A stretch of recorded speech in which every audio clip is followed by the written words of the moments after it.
All right, 4 o'clock, we'll open the P and Z meeting on September the 7th. And the first thing on the agenda is approval of the minutes from the August 3rd meeting, which David has some corrections. I do, thank you. Let me flip the page here. On item 1 on the agenda of the August 3rd, the names indicated to approve the minutes, the first and second, they need to be reversed. Okay. And it'll be okay. And Motion. then on number 2 on that agenda, I believe I made the motion to approve and Chuck seconded.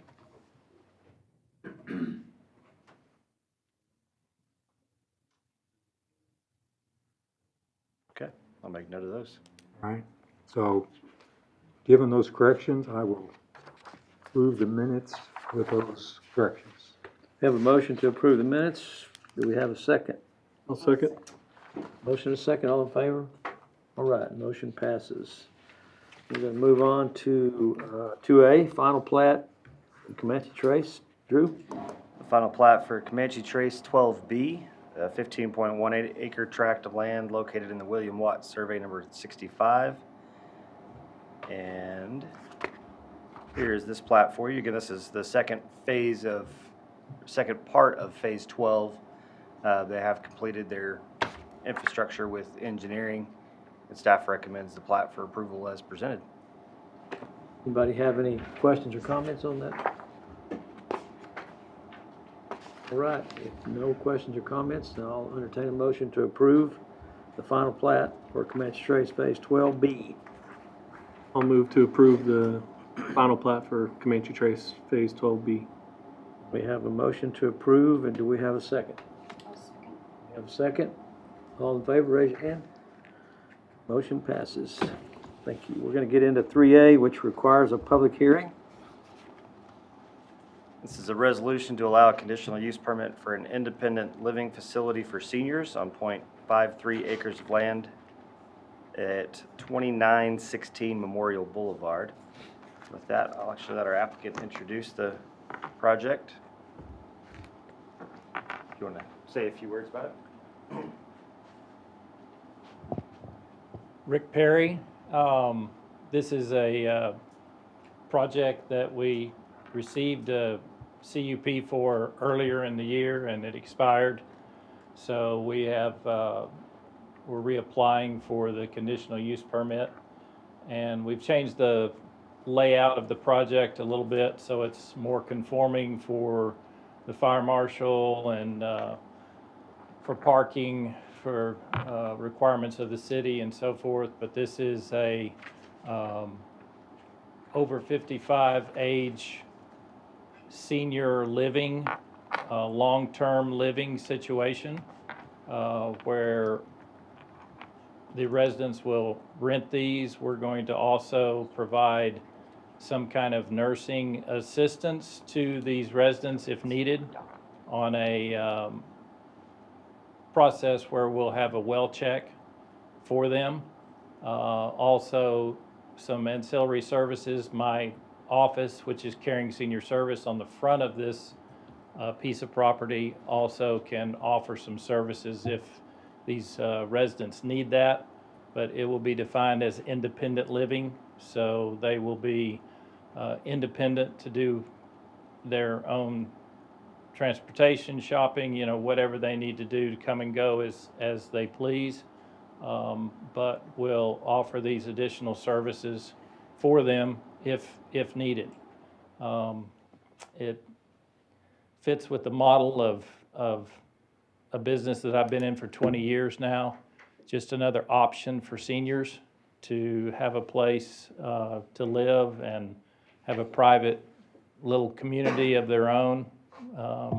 Hopefully it could increase in size down the road, you know, but it's something that's close to my heart and passion, taking care of the elderly. Not that 55 is elderly by any means, but 55 is young. hopefully a place that they could live, feel safe, and have a community atmosphere. So I only have one question for you. The occupational numbers are the same as they were for your original CUP? You've just done some modifications, or have you added beds and living?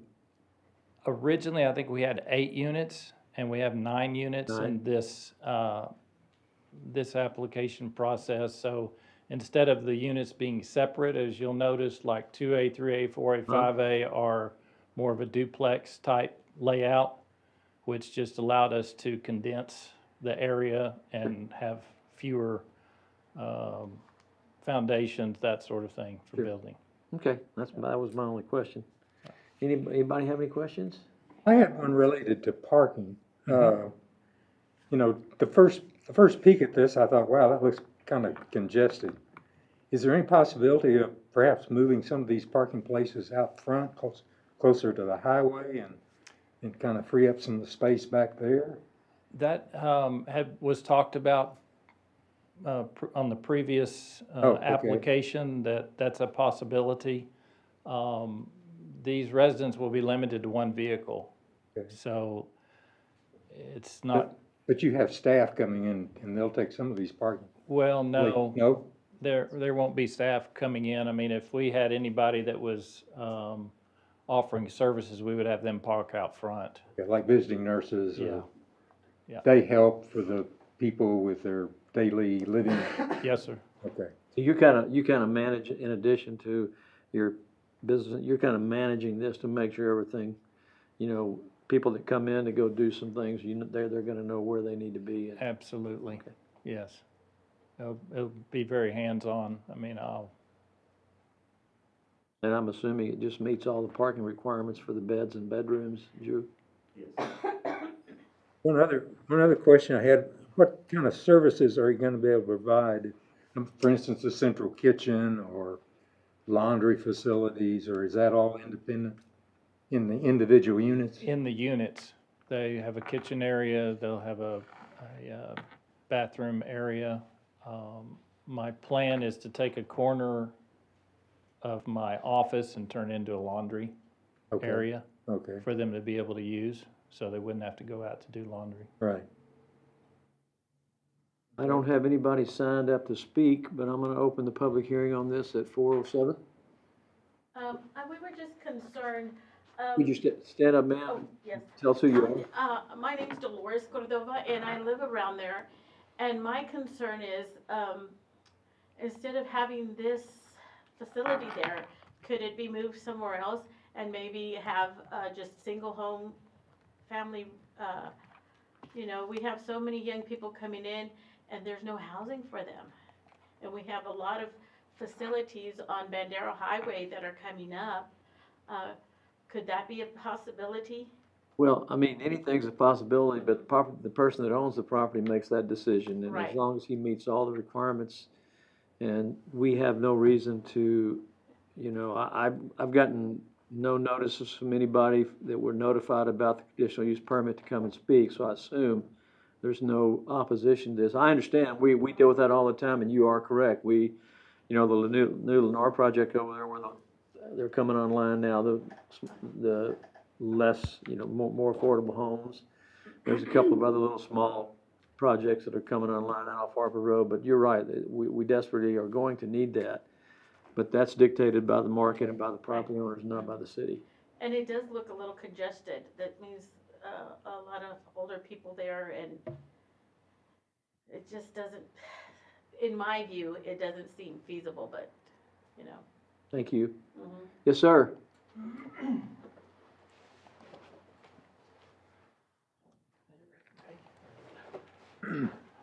My name's James Matheson. I have a property next to it. I just have some questions.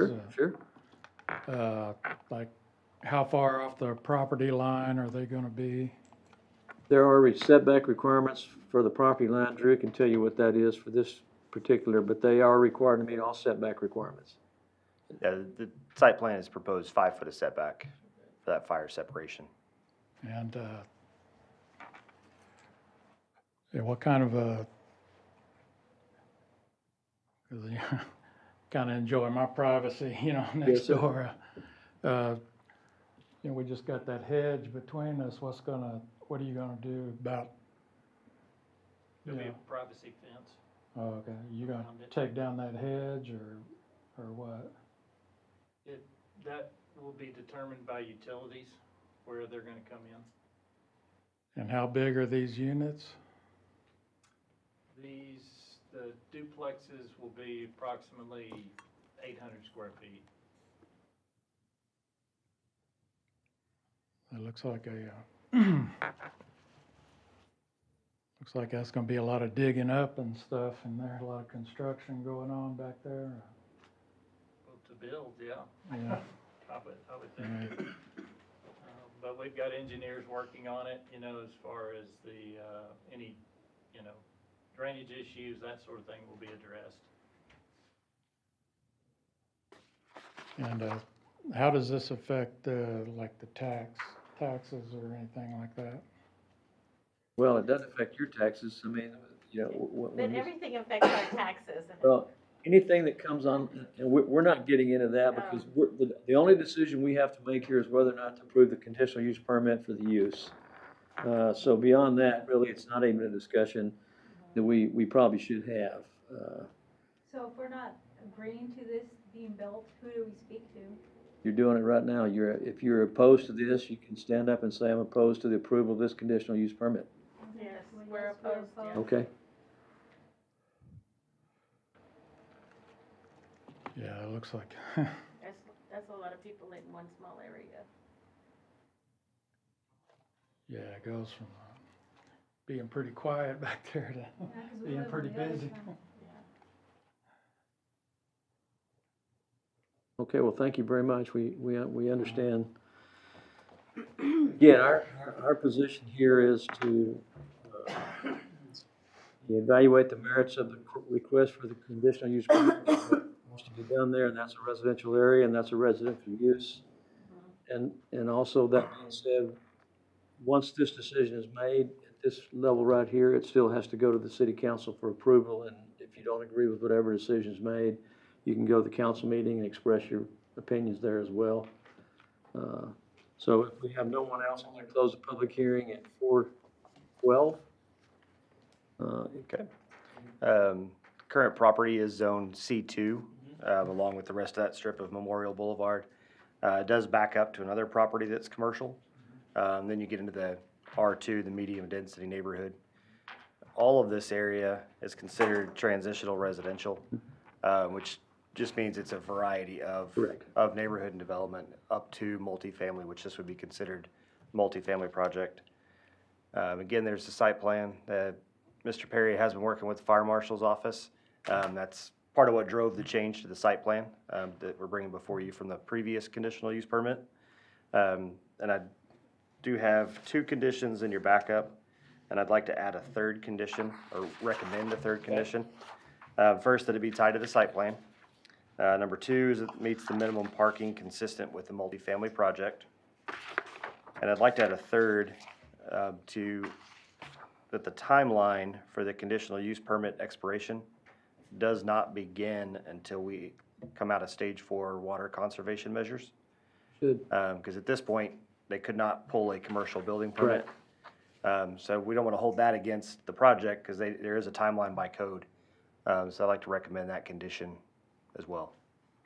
And with that, the consistency of the adjacent area, the comprehensive plan, staff recommends the case for approval. anybody have any? Drew, what is the parking for multifamily? Is it 2 spaces for, 1.5. So for 1 bedroom, it'd be 1.5 parking spaces, 2 bedroom, would be 2 parking spaces. gotcha. Mr. Perry, these are 1 bedrooms or Yes. 2? All 1 bedrooms? Yes. Okay. What is that, 14 spaces here? Well, it's gonna have to Yes. meet, it's gonna have to meet the parking requirements before it could ever move forward anyway, so. Correct. That's a good name. And then plus the additional parking for the office out front could be restriped or improved to add any additional spaces if necessary. Any other questions or comments? Anybody? If we have no further questions or comments, then I'll consider a motion on this conditional use permit. I move to approve. We have a motion to approve, we have a I'll second. second. We have a motion to approve and a second. All in favor, raise your hand. All right, the CUP is approved, P and Z, and again, it will come before city council for a final approval. So at that time, you'll have the opportunity to speak again if you have any further information. And that'll be October 12th. October 12th, What time? 6 o'clock. And our next P and Z meeting is October 5th. I do have a couple applications that I'm processing right now. We have 3 cases for you, maybe 4. Of course, handful of plats. You know, I'm sorry, Drew, but I assume that your third condition is in our approval. The condition of not starting the clock until we get out I of stage assumed as 4. much as well. Was that Yeah. as Yeah. presented? Okay. If not, we can amend that. Yeah, Good, thank you for that catch. yeah. And of stage 4, just kind of want to give a kind of brief summary. I know I've gotten quite a few questions. I'm sure you guys do as well. With stage 4 restrictions, we are not approving any additional water connections. So that includes new commercial building permits. Existing platted residential lots are exempt from that because those water mains and water taps have already been installed. It's just the connection to the actual house under construction. So that's why we did have a final plat before you tonight. All of that infrastructure was already built before we got to the final plat and got into stage 4. So anything moving forward, I don't believe we have any engineering plans under review right now that would still come before P and Z. But basically, we won't have any civil plans approved or final plats approved until we're out of stage 4 restrictions.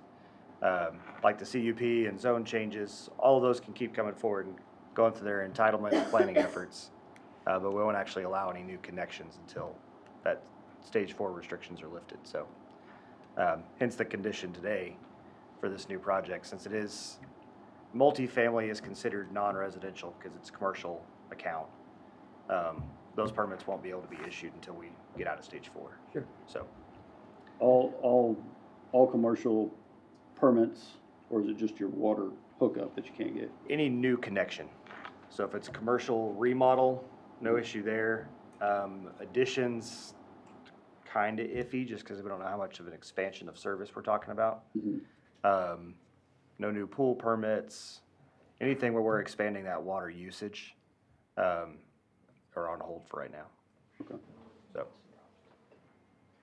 So you couldn't start the construction and just wait for your tap?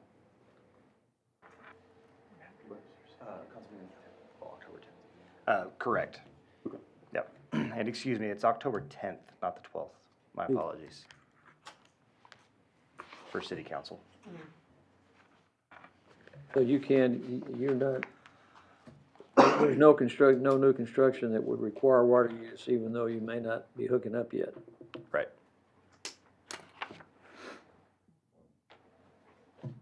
And that's all I have for you today, unless you have any other Anything else, questions. guys, anybody have anything they want on a future agenda, or? Okay, then if that's it, we're adjourned, 4:18. Thank you.